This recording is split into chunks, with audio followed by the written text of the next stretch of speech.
mean I'm the worst to say. Gotta set the record straight. I can't pretend that I'm alright. I get into the night. We're back. We're back. Welcome back. We just saw a pretty wild game back there. We sure did. I'm still a little bit in shock. Much against Hoja. Hoja won. What can I say? Hoja won. Yeah, Hoja did it. I'm very impressed. I'm very proud of him. And now we're going to be moving on to another Protoss versus Zerg. We got a lot of those today. Now we're going to have Tosky against GooJiLa, also known as Cal, which means knife. I didn't actually know that. All right. So, I mean, yeah, again, like you said, Protoss versus Zerg. What can I say about these guys? Well, both of these guys have been on our show. I think they both came out around round of 64. Was that it? Yeah, I believe so. About a month ago, and now here they are, both fighting for a position in the round of 16. I don't know. Tosky, again, he's been around. He's actually Calm's older brother. Okay. Yeah, as he's I didn't know that. Yeah, he's been watching Calm, do really well, and hopefully now here he is again, trying to pretty much find his place for himself on the LeCaf team. Many people are kind of surprised that he made it this far, actually. Well, we've had so many interesting games here, and yeah, there are some players that just make it so far in the Gum TV Classic. This is really the tournament where some players get to make a big name for themselves. I mean, look at Shuttle. Shuttle got, fourth? Last season he did. Yeah, he did. He wasn't able to really keep that up this time around. I think he lost pretty early. I forgot who he lost to. But anyway, well, let's see. Tosky, he's got a younger brother who has better statistics than he does, so that's kind of got to be hard to deal with. His last 10 games, he's 1 win, 3 loss, like his actual KESPA ranking, like professional games. Yeah. And he has no games versus Protoss. So we'll see how he fares, as a broadcasted game. A lot of these players play better when they're not on TV.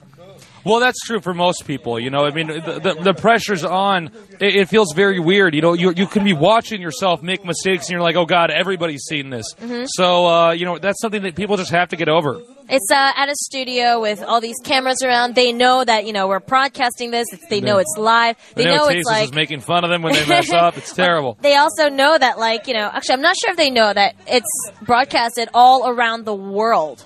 Well, they have to know we're here. Who's that white guy over there with the black hair? Now they know. Now they know. Yeah. They're a little confused by me, though. But so yeah, I mean, this guy. A lot of people thought he was going to quit actually and go to the army, but he didn't. He just kind of stuck around this season, and now here he is in the GOM Classic Season 2 and trying to make a name for himself again. Yeah, he's a strong player, but oh man, I once again, and I'm not just saying this because I play Protoss, but really this is going to be another tough match for the Zerg. The Zerg can do it. We already saw that Zergs can beat good Protosses last time. And here's our Zerg now. Here he is. There he is. I like that dinosaur on his shirt. That dinosaur is actually, I asked the LeCaf coach about that. It's they have a branch of LeCaf called London, and that's one of their logos, the dinosaur. Oh, really? But it's such a cute, cartoony-looking dinosaur. It doesn't really instill fear in me at all. It scares the hell out of me. Look at that thing. Look at those teeth. Rawr. You could bite a nerd's face right off. There you go. We may see him do something of the sort here to Cal. All right. Well, here you go. Last season, he obviously he lost to Savior, but this season he's been doing pretty well. Here's our statistics thing. I had lost my cheat sheet before, but now I got it back. The first one is how strong he attacks, how defensively he plays. The third being his dexterity and/or agility. The fifth and sixth one is the fourth and fifth is his micro and macro. Then his overall map control, concentration, mind control, and how star quality he is. Yeah. We got everything, and those are statistics that are made by our Korean commentators. Yeah, I mean, it's for fun. It's not anything that's really serious. Well, yeah, it's not very scientific, but I mean, it's from an objective standpoint.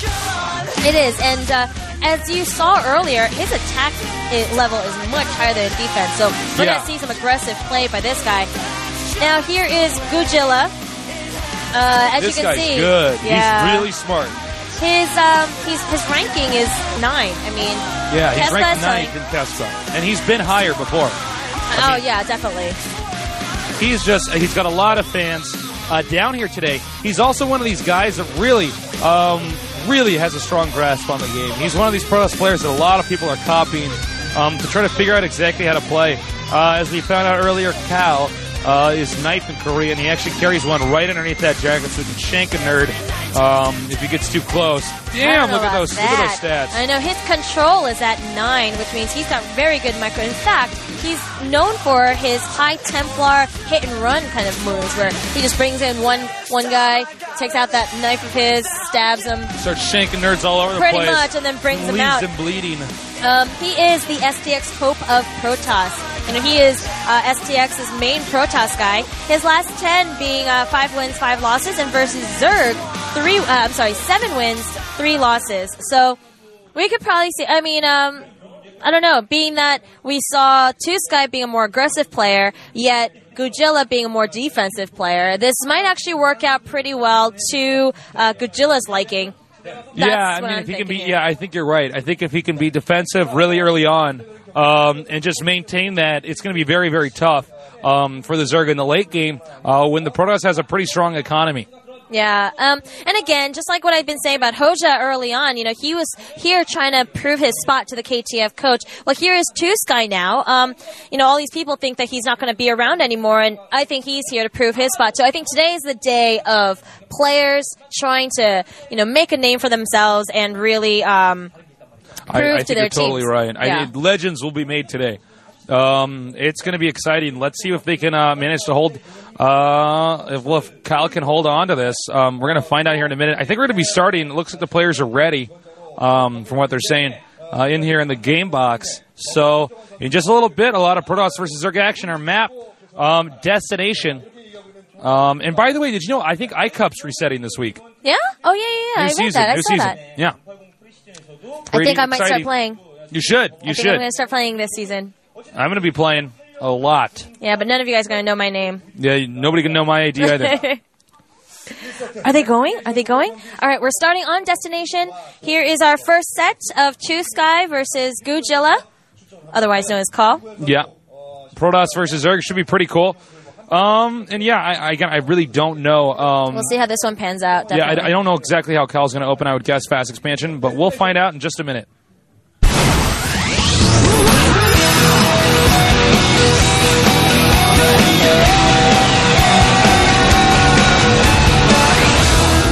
.com is now online.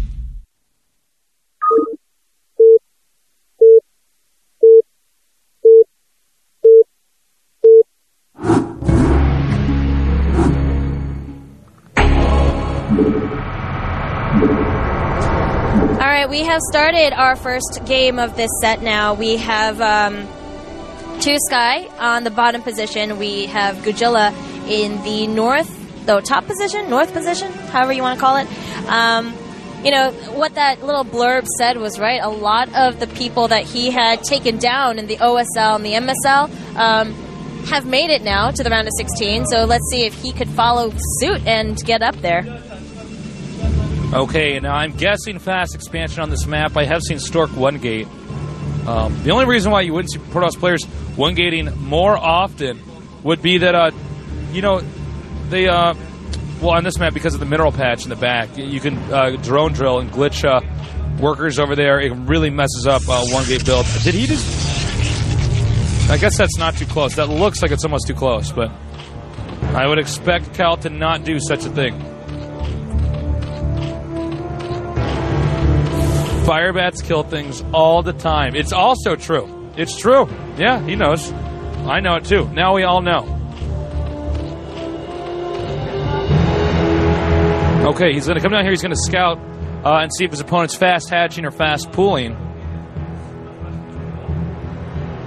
By the way, Susie's gone right now. She is doing an interview. She'll be back shortly.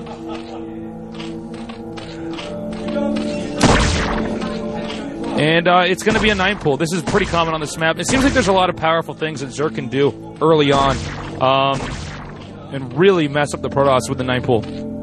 And that could really play to Tosky's favor because, remember, he was known for being very aggressive. That was one of his strengths. And here are the drones. Honey, just let me drop the drones off by the pool. And they're doing just that, mining. Some lings are on the way. So he's going to have to cannon first. It's going to be right there. And for a second, when I saw him first make that pylon, I really thought he actually made it too close. That would have been humiliating if he made it so close that he actually couldn't build the nexus there. Okay, again, the standard way to take out that scouting probe. You have one ling right-clicked on it, the rest try to get in the way so you can flank him. And so far, so good here by Cal. Double cannon. Sometimes you see Protoss players go for the Nexus right now. What is this Overlord doing? I just realized that. I could hear in the Korean commentator's voice. They did too. Oh my god. Wow. That's a shot of Tosky. Feeling really bad right now. Okay, well, unfortunately, okay, he's actually making a lot of links. He's going to one-hatch layer. What? Oh my god, and there's a lot of lings coming up here. That's a lot of lings. This game is going to not be a long one. Cal, also known as GooJiLa, has to be ready to block this off. Ling speed is done. Yep, it's done. And I thought he was going to be aggressive there. I guess not. You know what could be actually kind of sneaky? Okay, now he's going to check on the map for any scouting probes. Look at all those links just split up here. So, you know, I was just thinking about this. I don't know if it's necessarily good, but what Zerg could do if he one-hatched Lurker on this map is he could mine out those minerals in the back, and then it would be really hard for the Protoss to cover both the main and the expansion from Lurkers. I'm wondering if the Zerg might do that. I mean, that's what Tasteless would do. Make a bracelet, WWTD.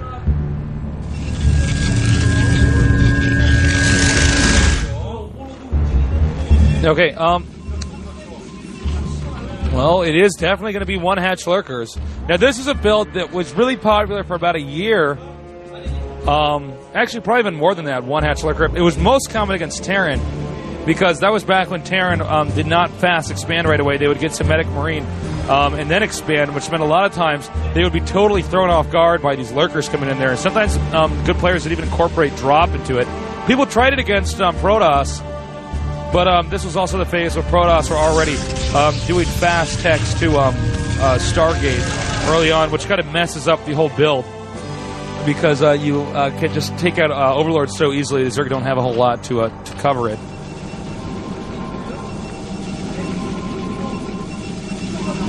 And there's a Stargate.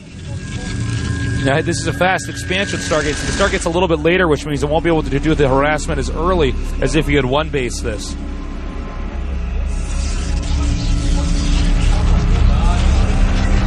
All right, well, we're going to have 3 Lurkers here. That's the usual timing. Occasionally they can get a 4th if they just squeeze out enough gas, just barely. You know, I think it would really be better, the strategy, if he just mined out that mineral patch. And that way he could be aggressive on both fronts here. It doesn't seem like pro gamers are using that. I don't know, I lost some game on iCup because somebody mined that out, and I suddenly realized how powerful that is, especially against fast X-milling tosses.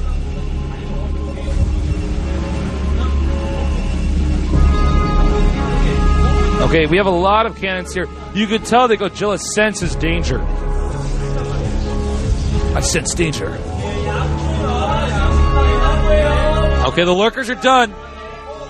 Again, this is not going to be a long game. This is not some strategy. There's a Panda Bear guy. Move, Panda Bear guy. Lurkers are coming through here. I think he's going to get dropped. I think that's what's going to happen after the Corsair just so happens to go by there. He could take it up, and no, the Corsair is moving south.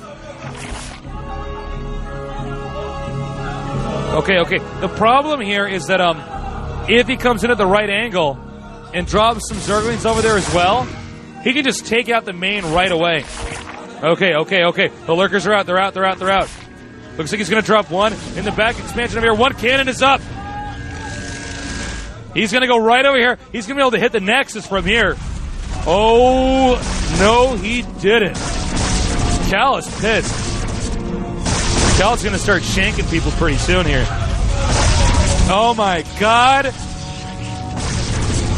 Wow. This is actually happening to Cal right now. He needs to get the Nexus, probably more so than the Stargate. I think he might be getting greedy here. No, he's not, because he has some Zerglings over there. He's going to take out the cannon. And both Lurkers remain alive. That one overextended himself. All right, peace out, Lurker. But he has sent. Take a look at this. He sent 4 Zealots into the main. There's nothing really here to defend. Oh, man, the Sunken Colony's on the way. It's on the way. And it's finished. But it's not going to last for long. Drones and 3 Hydras now are trying to defend. Meanwhile, bam, the Lurker's dead. Looks like Cal will lose his Nexus. Meanwhile, our Zerg player's losing a lot of drones. A lot of drones. This is really hurting his economy.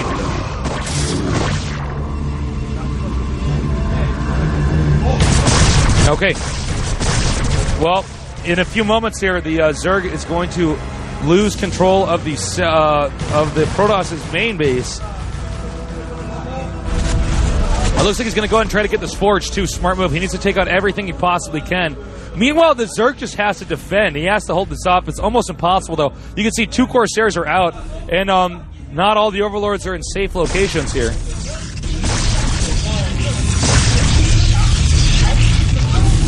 All right, we have 3 Hydras here. They're keeping him at the ramp in case a lot of Zealots come up here. He can just morph Lurkers at the ramp.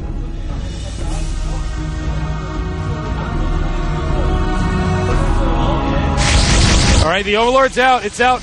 And, oh, this is just too good by Cal right now. Is he going to morph at the ramp? He needs to morph. He is not going to get a morph in time.